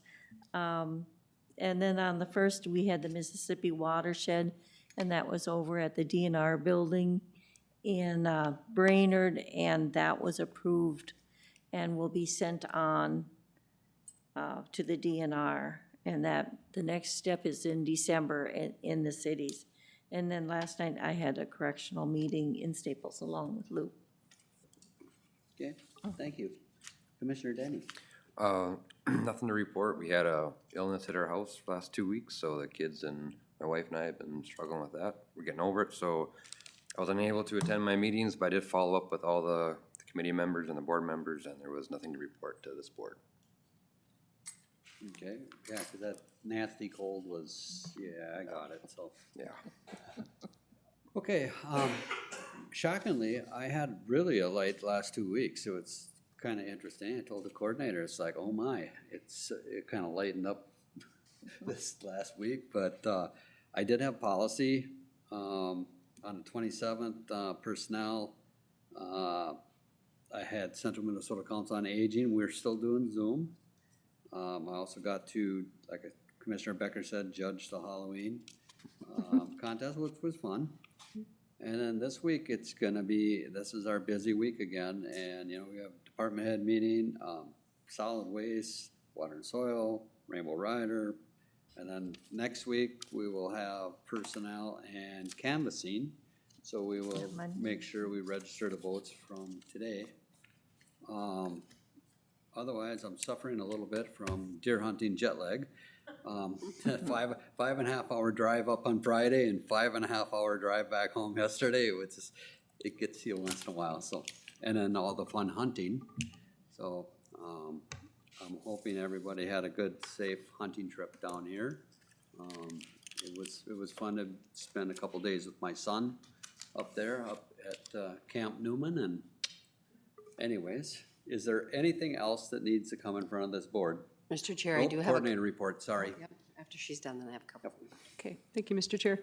So just a couple of things to report. I attended a Sourcewell meeting, solid waste grant meetings. We've had a number of those, just getting this Region 5 and MPCA grant done. Several interviews have taken place since the last time this board has met.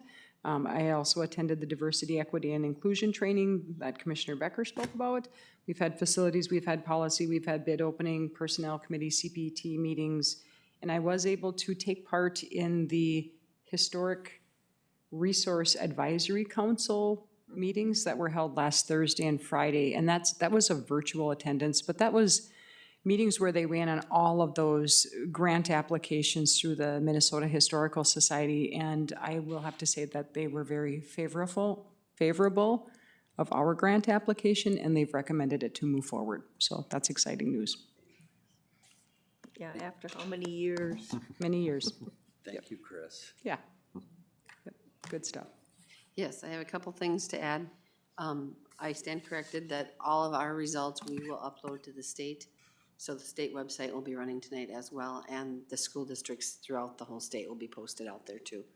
So those information on election results, canvassing is Monday at 8:15.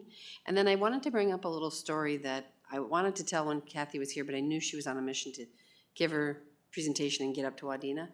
We had some damage at the Battle Lake through windstorm, and Commissioner Newman notified me that off of the park, huge trees fell on a property owner's land, fell on a boat lift. It was quite a mess, from what I understand. The trees, the pictures you sent me were just unbelievable. The gentleman was so nice that Randy offered STS to come clean up, and he was fine with that. The STS crew, I called Lee immediately that day. Lee said, "We will be there this morning." It was cleaned up. Greg Trendy is his name? Yes. He called 3 times to thank me. They did a fabulous job. He wasn't putting any claim in the boat lift that he had there.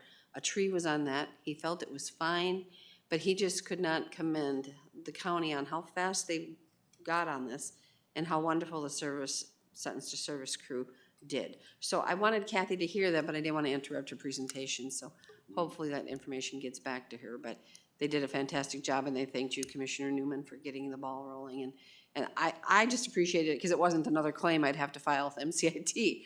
And the landowner was very happy and very pleased with the work that was done by STS. And we'll make sure we share that with her at the next board meeting. Thank you. That's Yeah, all I have. It was greatly appreciated. Yeah. Lee did an amazing job. Yeah. So now, is there anything else that needs to come in front of this board? If not, we will recess to the 21st. Okay, and we'll start the work session, how about in 5?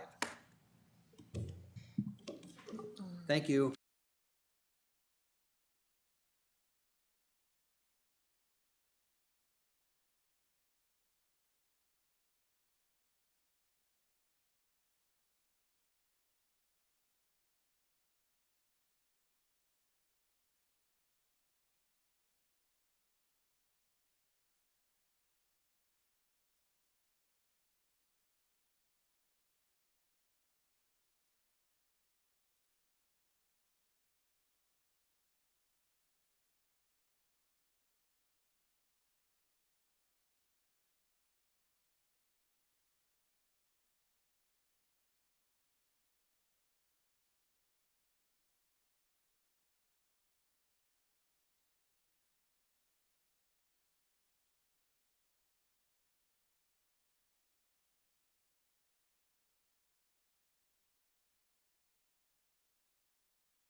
I Get some should glasses change. on so I can see.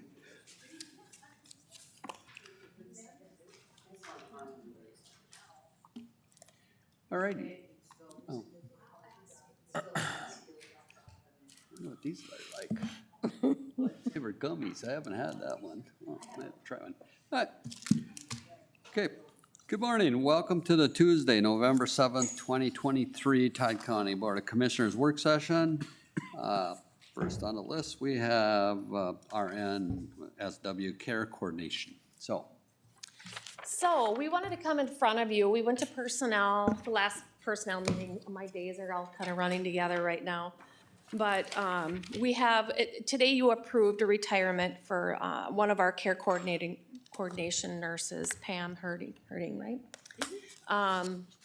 So with the home care closure, we are a +1 in that unit. So we anticipate filling that Gap. +1 into that retirement slot.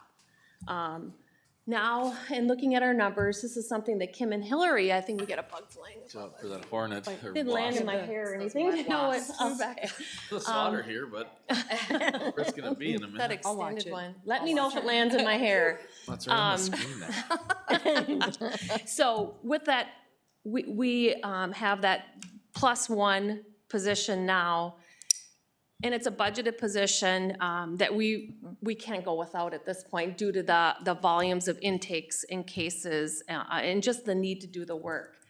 I have Kim and Hillary here to kind of go through those volumes and really kind of offer you some numbers and statistical data to support that need. But knowing that we have that +1 here in-house now, we also know there's a process that we need to go through that's expected of us in adding any staff. And this would truly be, it's a budgeted, but it's an addition to our staff in our org chart. So we are following the process and coming through that. And then they can, like I said, they'll go through the graphs that they gave you to kind of support the need that we do have today.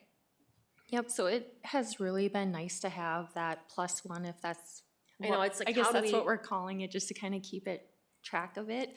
So our current caseloads are between 70 and 138 actually people, 77 to 138. So our +1 right now, she has 109 clients.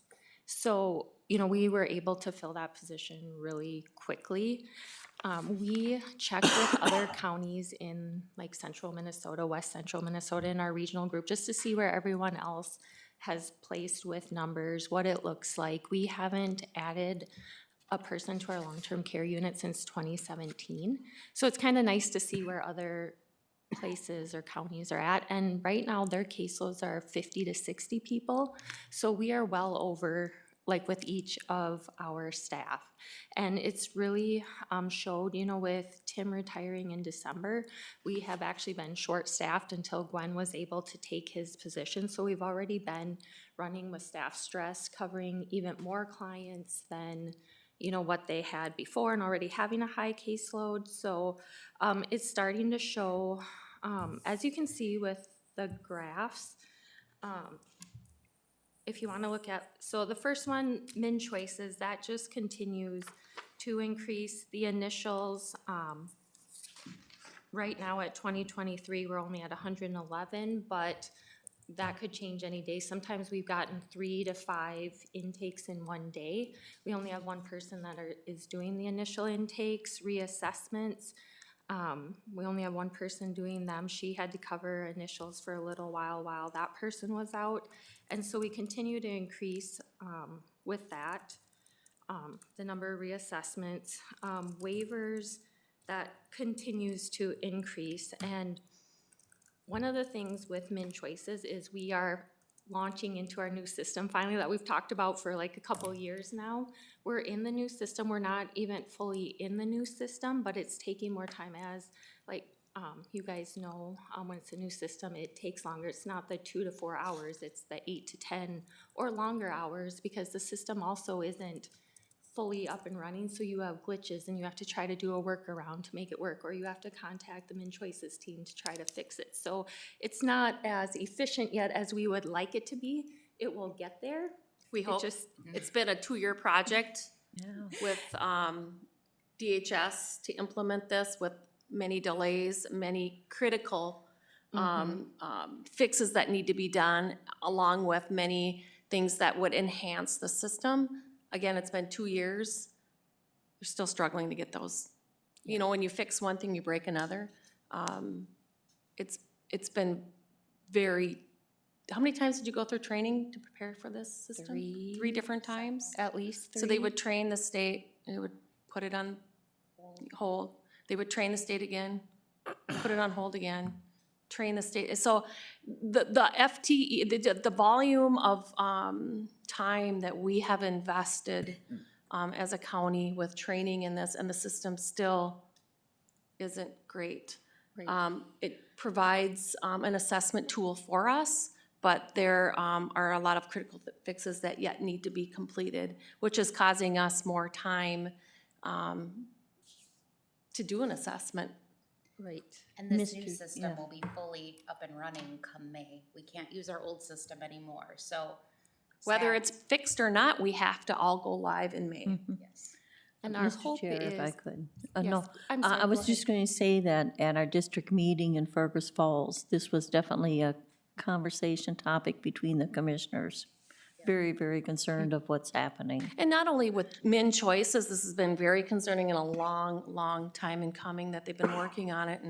And you know, they're struggling with workforce issues as well as we are here to get the work done and get things fixed. But, you know, we have an old system with SSIS. I mean, there are many archaic systems that we have in our county that our workers work through. We have even with child support, it's an old DOS system. It's truly the old computer system from the early 80s.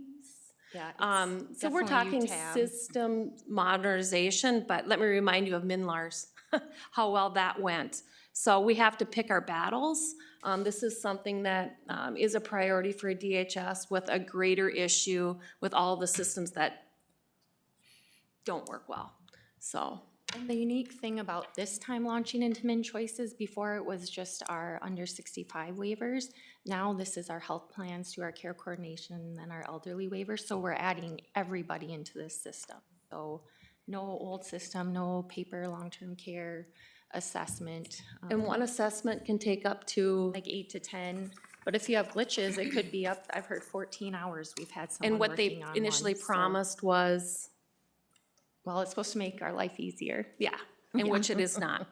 That's still the hope, but, and we've gone through this before. Staff have gone through new systems. This one is just new again and taking time and. And imagine having 109 clients and one assessment taking 8 to 10 hours. And you might have umpteen assessments in 1 month. Plus, we have new enrollments every month from the health plans of new members coming on, which is time sensitive as well.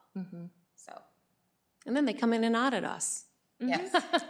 Several times a year now we're finding, so luckily I like to do chart audits. Okay, to get back to your graphs and So charts. if you guys have any questions on those graphs, otherwise, if we go to the second page, the health plan ones, a couple things to point out is, I didn't put any of the South Country information on here, but, at the end of 2019 is when South Country ended, so you will see a spike in 2020 of numbers. In the other health plans, on Medica and UCare for 2020, that's when you see SNBC again, because we took over the SNBC from South Country. But it's continued to increase. Medica, in fall of 2022, Centricare took on 24 of their M shows, so that did take a few members off our list, but as you can see, it still holds still. One thing, you don't see a drastic like hike increase for these people, but it's important to remember that each of these numbers represents a person, and it's not a static. We always have 78 Medica, the same people. People are coming and going, they're going on and off, they're moving counties, they're coming into our county. They might be on MSC Plus, and then the next month they switch to M-Show, so you have a whole gamut of paperwork. The paperwork has increased, so couple of examples, refusals. You used to contact them in their month, within the 365 days. They refuse, you just do a case note and a screening document. Now you do, on top of that, a refusal care plan, a refusal letter to them. If you know their doctor, you're sending the doctor a letter, and you're making 6-month contacts. And that's not to say in between that you're not helping them with something. You might be helping them with something big.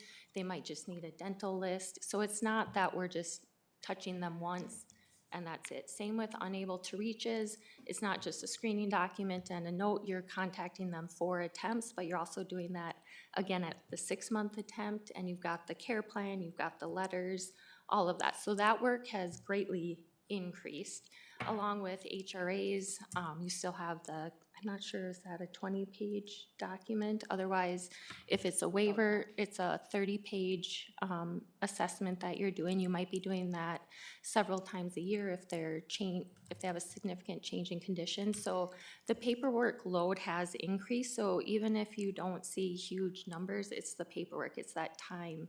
The other thing to consider is during COVID, we could do phone or Zoom visits. Now, starting this month, it's all face-to-face. So with numbers increasing or the paperwork load, you're still having that windshield time that's increasing too. So it's a lot. It's a lot for people. UCare continues just to increase in numbers. They used to, when we had Shaw, they were our smaller plan, and now they're our bigger plan. So it just kind of ebbs and flows that way, but the work has definitely increased, and so with having that +1, we still have huge caseloads. And So, not only do we have a need for +1, we have a need for another person by caseload size. But, you know, one thing I shared with Kim and Hillary is being new to the management team or leadership is there's a process for this. So today we come for one, and then as we look into 2024, we'll come back and we'll reassess after we get this person in, and then go to personnel and talk about it then. It's hard. I mean, we've been seeing this not only increases in this unit, but increases in adult protection. Those cases are also dramatically going up, increases in guardianship. There's a lot of need in our communities, and it's really an opportunity for us to be involved with these clients that do have our need and look ahead. You know, prevention is really hard to measure because what you put in, you save in the long run, but it's still really hard to measure. It could be saving us nursing home costs and out-of-home placement costs, admissions to our state facilities costs. So we try to do that work up front that saves us in the end. This also, care coordination is not a mandated service, but like I said, it's a service that we provide to your constituents that save the county in the long run. These positions are not dependent on county levy. They do balance the FTE through contracts and targeted case management, but that's a lot of work that's put on this unit to make sure that there is no cost to the county levy with this, because it's not a mandated service. But again, we wanted to get in front of you to talk about the need that we have. Our staff are stressed because of the volume of work that we're seeing come across their desk, but not only the people need, but the paperwork need. So.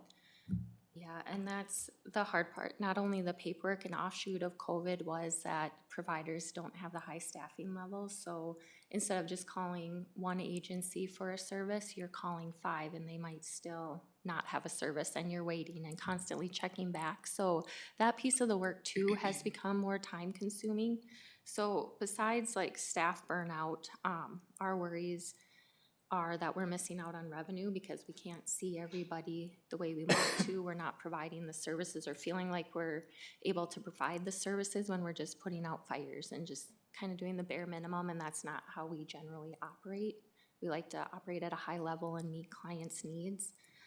And then also the health plan audits, like we are heavily scrutinized with the health plans, and we know we're missing things. So we're gonna not have as great audits as we historically have, so it's kind of a tough spot. Okay, A lot of So- information, yeah. Well, you know, what I'm seeing is similar to what they did over in the county's attorney's office, you know, 38 steps to prosecute somebody. Okay, so all you're doing is the paperwork and staying on top of it. So you got 38 steps, you gotta prosecute somebody, and it's just on and on and on. Well, you're starting to see that in Health and Human Services, where now all of a sudden, you know, probably 20 years ago, it was so much simpler. And even if I go back 20 years, probably more of that was still probably on paper, but not as much. But now all of a sudden, this technology is supposed to help, but yet it's getting overwhelming. And the state steps in and says, oh, now you have to do this, and you have to do that. And it's just, And for like an example, like with one min-choice assessment, there's probably 20 different documents yeah, that go along with one assessment. for one individual. Huge. Yep. Yeah. So, Then you gotta stay on top of that. And it would be nice if it would be interoperable, but, you know, that doesn't make sense. there's more paperwork than providing a service, we feel, Mm-hmm. in the last how many years? So that could take somebody, what, all day or a week, just to, Oh. you know, to be on One that one assessment individual, takes- and then so you're overwhelmed. Mhm. Because Yep, and calls then keep coming in. and then there's other clients having crises that you're trying to help them with that, and new people coming in and. Well, and for instance, like a min-choice assessment, say it's a new one, you can have that case up to 120 days because of MA eligibility. They need to be certified disabled or certified disabled through SMRT. I mean, there's so many different things that go along with just one assessment. It's crazy. I don't know. It's that Population. cost shift that we talk about from the state to the county, you know, they have a surplus, but here we are trying to manage the work here. And I think we do a good job, but we also have a need, and we're seeing, staff, being stressed out and burned out by the volumes that they have coming across their plate. And then the workforce issues, you know, the position that was held was by an RN. It could truly be done by an RN or a social worker. So we'd like to, if we get to that point through the board, post it in that fashion, because then that just opens up, you know, another door for, you know, a different degree. So hopefully we would have a better pool of people to pick from. But our last nursing opening, we never filled. I think Tim's position, he retired December 15th, and that was filled by Gwen when home care closed, because we didn't have an applicant. Well, we had some applicants, but just really didn't. You know, and it's fit the getting to need. the point, we have to be concerned about the mental health of our employees. Absolutely. And, you know, when it does get overwhelming, and then you start taking that stuff home, and it's just like, it's not good. So, Right. I would request you guys bring up your request back to the next board meeting, and we will act on it on the 21st, but it's not getting any easier, is it? No, it's not. We just want our care coordinators to do a good job and feel like they're doing a good job. And right And now, supported. because of caseloads, they cannot. Great. So, And I know they appreciate your support as well, so thank you for that. We will bring that back at the next board meeting. Okay, All right, thank you. Thank you. thank you so much. Appreciate the graph. You're welcome.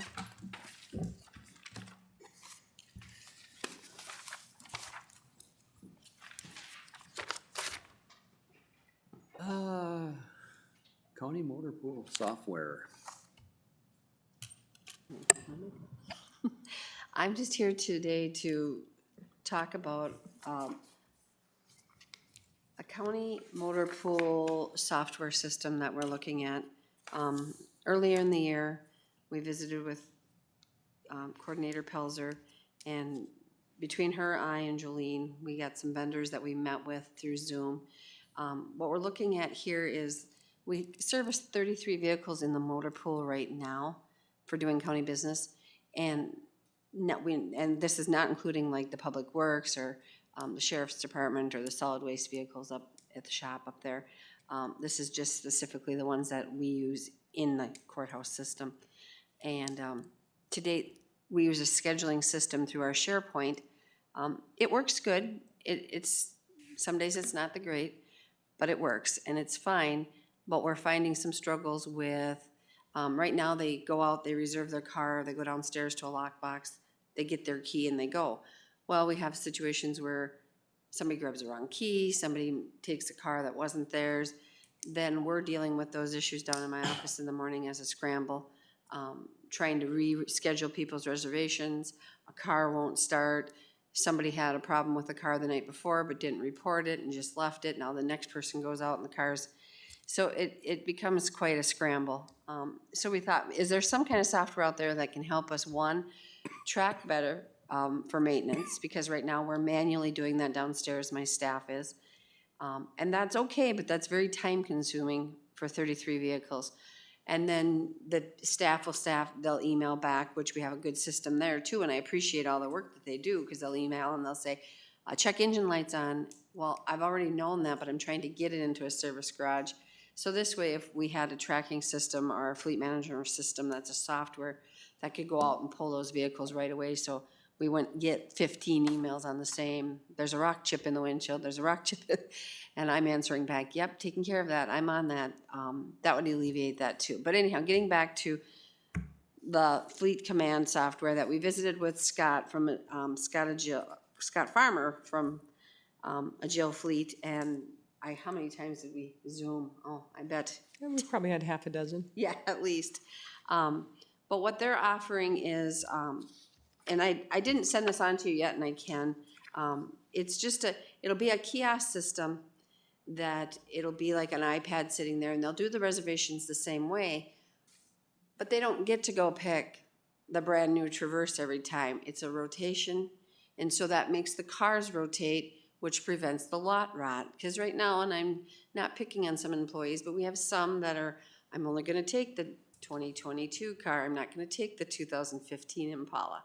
And they're all working order, they're all fine, it's just, I want the brand new, I want the brand new. And sometimes these cars sit then, and then when somebody goes and drives it, then I take it to the service garage, and they'll say the first thing, well, I had to chisel the rust off, and that's all it was, because it just sat. And the cars are utilized, but it's just the select of, I'm picking the better one, I'm picking this, I'm picking that. This system actually locks the key in there. They can't just go take the key. It's whatever they reserved, that system will punch out that key, and that's the only key that they can take. All the other ones are locked in. It's better for trackability, like I said, and it's also going to help us. He defined it already just looking at the information I had sent him. He said, I could see where we could eliminate 5 vehicles already out of your fleet. So this also will help us maintain going forward. How many cars do we really need? How many cars could we take out? Just by maintenance and all the software that they can pull and check. I was going to bring this forward today as just an education point and then bring it back. To purchase it, it is a budgeted item. It's, like I said, we put it in the budget for the car fleet so we could do this. But I did have John look at the contract, and he, yesterday late in the afternoon, said he had several concerns. So we're going to visit with Scott from Agile Fleet and discuss the issues that County Attorney Lindeman found, and then we will bring it back. But we did check other vendors. Some of the other vendors were, and I'm sure you know, like, I'm just gonna say Enterprise or something like that because I don't remember their names. They would do the same thing, but you had to use their cars and you had to buy their cars. So it would, like, they would clean out our whole fleet, come in with a whole fleet of little, you know, Chevy Equinoxes, and that's all you have out there. And that's, we need to be diversified because we do need the trucks for soil and water, or public, or planning and zoning, our assessors. I know even HHS has used our trucks when they've had to move clients. So, I mean, we couldn't just take a car fleet that was just gonna come in with just little tiny compact cars. So this is why we'd like to continue to do the fleet pool like we're doing it, but we'd like to utilize a software program that can, one, track our maintenance, track our usage, and kind of define what we need and what we really need to have in a fleet. Maybe we have too many cars, maybe we have, you know, maybe we need a few more trucks, maybe we need a few more vans, you know. Okay. So this is just, I'm bringing this forward just to educate you that yes, the motor pool is looking at something like this. It would be a kiosk system, like I said, they'd go up to a little iPad, they could do it remote, they could do it from their office computers, they could do it, there's even I believe there's an app they could put on their phones and do it. if they got out there and found out, oh, the car's not here, or I got a flat tire, they could jump on and change their reservation, go back, then the machine would pop out the key they need. And then that would instantly flag me an email, car 15 has a flat tire. So this is all kind of integrated in between their posting and their maintenance to my building to know what I'm supposed to be on top of it, so I don't have 15 employees emailing me for the next 3 days on something, so. It's just something to better track our fleet system. Okay. Any questions? Chris, do you have anything to add? You were in a lot of them with. Yeah, so the current software that we're using to make the reservations is our SharePoint system. That, the software that we're using, that SharePoint software, we're trying to move away from it. So if we don't do this, then we are gonna have an expense in a different department for an upgrade of software. So that's another reason. The initial investment on this is half of the cost of a staff person. Denise is sharing that her staff are taxed out by this. They've got too much going on to be doing all of this type of maintenance, and the system will determine how many cars we need. So the vendor has already shared with us possibly 5 to 6 cars we could get rid of, and then have that ongoing efficiency in staff. So it makes sense. Mr. Chair, yeah, about how many cars go out a day? Or does it vary from day to day? It does vary from day to day, but I was honest, when COVID hit and they sat there, I'm like, well, these cars don't get used. But now that we're back up to speed and like they're saying they're out, they are used. I have times where people will call and say, hey, I don't have a car. And they're okay to drive theirs, they just have to have the supervisor permission, and then they always tell me, so that I know when their mileage reimbursement comes through that they've been okay. But they can't use their car unless all the cars are out. The rule right now is they have to use a county car. In the event there isn't one, or like one day they were all reserved and one lady went out and there was a tire flat and she had to get going. And I said, I okay it, yes, you have to get to your appointment, you just get going with your car. So those are the only cases, but surprisingly they get used quite a bit, and they're out. But Commissioner Becker, to that point, this system is going to tell us exactly. And it will tell us what specific cars, and Denise will be able to see after a 6-month period of time, how many cars do we really need? Right. So it will produce a cost savings. Yeah, it's amazing just the presentations that they've showed, how much he already could tell us just by looking at, like I said, the documents that I shared, and he kind of just analyzed them. And what's really nice too is, like Chris was saying, it'll alleviate the workload in my office too, because this system will automatically tell me car 9 needs this, this, and this done to it. Right now, we're having a staff person go through a spreadsheet. Oh, okay, well, now we better get in and get this rotated, or we better, it's quite time consuming. Actually, I mean, if we didn't have this system, you could actually hire a full-time car fleet maintenance person, to tell you the truth. I mean, Well, and that's part of what you try to alleviate. So you listen to the need with HHS, with the care coordinator. Their client load is growing, they have to do something different. We can automate this. We're not dependent on DHS, who can't get a good automation going. We can do this and maybe save on a hire down the road. Exactly. So will our maintenance guy have access to where he can put stuff in about these cars, or no? This is, like I'm saying, if you got a car 17 and you have to take it in to have something done mechanically. Right. And the mechanic comes back and says, well, we need to keep an eye on this because within 5,000 miles, it's gonna go bad. Will he have access to that to help update, to keep where the county knows what's going on with the car? Well, actually, this system would tell me, and then if I would get a note from the mechanic, I could go in there and notate that on the program too. And I do know, we service here at Long Prairie Oil, and, they're pretty good about keeping records. Right. I service at Breville Garage. Mr. Dreyer up there has a whole software on his computer. He can go, and any one that I have said, he'll go back and look. He can tell me what he's all done and what he proceeds, and he'll say, this is what you gotta be looking at. Yeah. So I do utilize both of these here, and Barville's Garage is excellent with his software as far as telling me he's already got it programmed in when he knows he's seeing that's gonna be needing to be done on that car. So you need an oil change in So they could, 2,000 miles, 3,000. what he can tell me off his software, I can implement it on this in the maintenance notes or. Makes sense. Yeah. So, Mr. Chair, if I could just add too, just as a reminder, Denise, I think there were a select number of vendors that actually, when that service was done, would automatically go into the system. Right, Yep. Yep. Like, where Denise wouldn't have to enter that. yeah. Great. Okay, any other questions? Yeah, so I will bring it forward once John is comfortable with the contract. So we'll be calling the vendor about the items John pointed out. Good. Okay, Thank you for your time. anything else needs to be discussed? Nope, nope. I see the employees are utilizing the parking street. Yeah. I think there's actually like 5 spots they're using, so Yeah. they've got it down to a science. Yeah, That's nice though. That's Kind 5. of opens it up just a little, It- even 4 or 5 places opens it Yeah. up. great, Cool. Thank you all.